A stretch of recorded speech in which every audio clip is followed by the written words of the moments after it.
Yeah, hi there. These comments are to one of my students in my online TOEFL course, and I am Michael, the founder, owner, and the materials writer for all of the lessons at the 7-step system to pass a TOEFL IBT. And you completed, this one is integrated speaking task number 6. This is listening, speaking, academic. So this one is probably a little bit harder. The vocabulary is a little more complicated, so sometimes it can be more difficult to speak about this kind of information because of the complexity and the conceptually dense content in the lecture. Okay, I'm going to download your speaking file.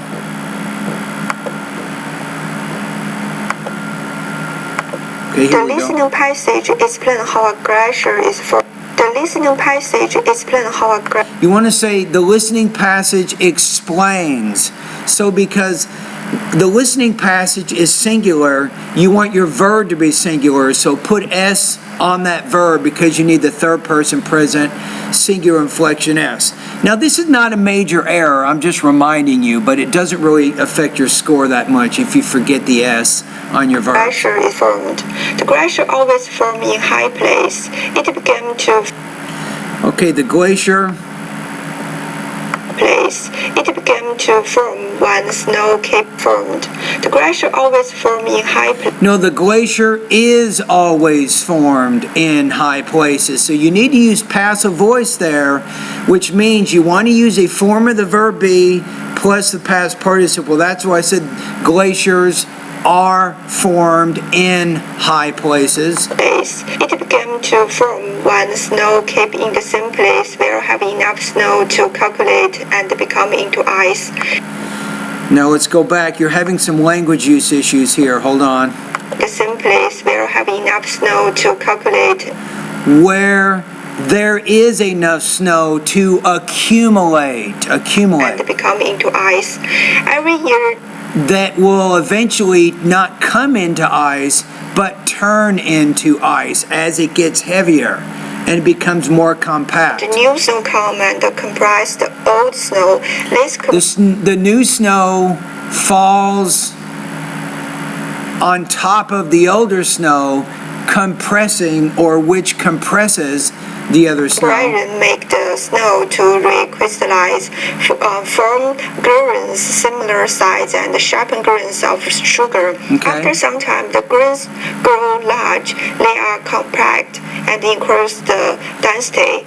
Almost after. And they increase. You're having some pronunciation problems. They increase in density. Through winter, the snow turns into film. After time. And firn is the intermediate state between snow and glacial ice. Probably you need a definition there to help show how that fits within the larger process. Both the large ice crystal become compressed and tiny. Some old glaciers have several inch long crystals. This process of mining glacier take over 100 years. Right. In the end, the glacier become so heavy and began to move downhill because of the gravity. Yes. The listening. I like that. Pretty good ending. So you're explaining that. Okay, so let's look at your score here. So overall, you have a pretty decent understanding of, I think, the lecture. You were able to explain, for the most part, the process of glacier formation. You did it, but with some delivery and some language use issues. For example, as I pointed out, you're having some problems with your verbs, particularly in this case, maybe using passive voice over active voice. You're also having some problems pronouncing some of the words that you're listening to. For example, the word accumulate. So, your score here, I'm going to put you at about 2.16 out of 4. 17 points out of 30 on this particular practice test. All right, so this is a tough one. So 2.16 out of 4, this is going to put you at 75% on this particular practice test.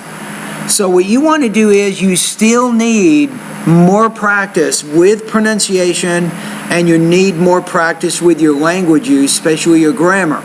So what you're doing is obviously work a lot in the pronunciation section of my course. Keep going through those recommended videos that I recommended when you did the 2 pre-tests. You remember the 1 pre-test for vowel and consonant sounds? Make sure you continue to study those lessons. And then in the 2nd pre-test, namely syllable division and grammatical word endings, word stress, sentence rhythm, intonation and thought groups and blending, those, make sure that you continue to go through those lessons also. Even read out loud with me as I teach you the information in those videos, and that's very helpful for your pronunciation, but that's not enough. Remember, don't speak your own language in class or out of class right now. You really want to focus on speaking English as much as you can. So especially on the weekends, like Friday, Saturday, and Sunday, you can watch movies, you can listen to the radio, you can watch TV, and do all of this in English. So the more you practice, gradually, you will be able to improve your delivery and your language use, but only if you practice over a long period of time. So this is something that you want to take very seriously.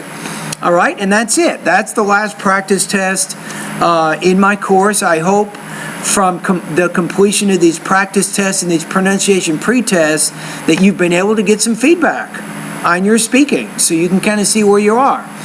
All right, if you have any other questions, you can always email me. You can ask me any question you like about your English language abilities or what you need to do to continue to improve.